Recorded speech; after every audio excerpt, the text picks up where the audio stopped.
The RCMP says it is reviewing the incident, but you can pretty much guarantee there will be big changes made around the Prime Minister's security after what happened today.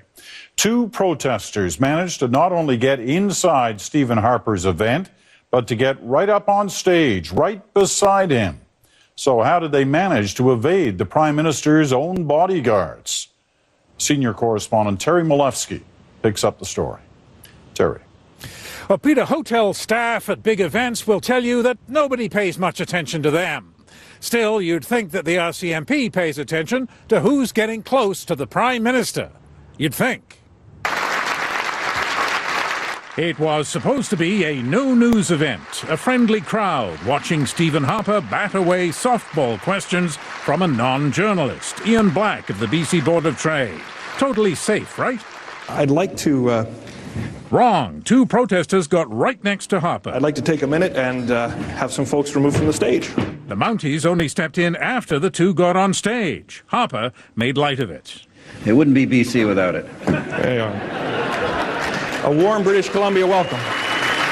The audience applauded, but still, two climate change activists dressed as hotel staff had walked right past RCMP security.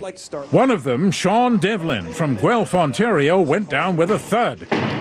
And he was hustled off backstage. But he should have been well known to the Mounties. He is a veteran activist on climate change. But he says he was never screened before today's protest and was only manhandled after it. I'm actually a comedian by trade, and I have had a few harsh receptions on stage, but I think that was the harshest.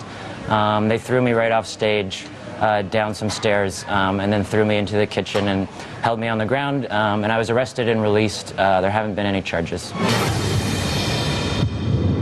Still, there is no way protesters should have got that close to Harper. Not according to this video promoting the RCMP's VIP protection service as state-of-the-art. The RCMP provides the team to protect these VIPs. This team, composed of highly trained men and women, are skilled, alert, and prepared for the unexpected. Well, most of the time.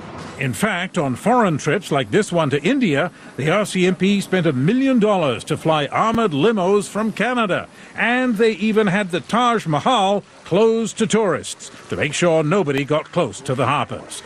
But they weren't running such a tight ship today and said in a rueful statement that we are reviewing the details. Appropriate action will be taken.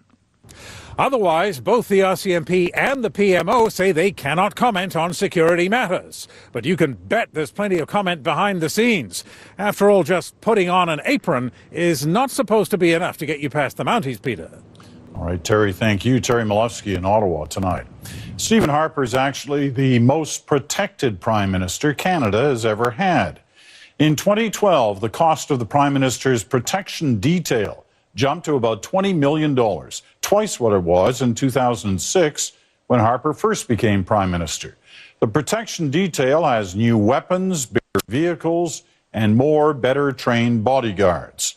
In 2012, kids had to pass through metal detectors in order to trick or treat at 24 Sussex, a long way from 1995, when a man successfully evaded the RCMP and got into the Prime Minister's residence with a knife.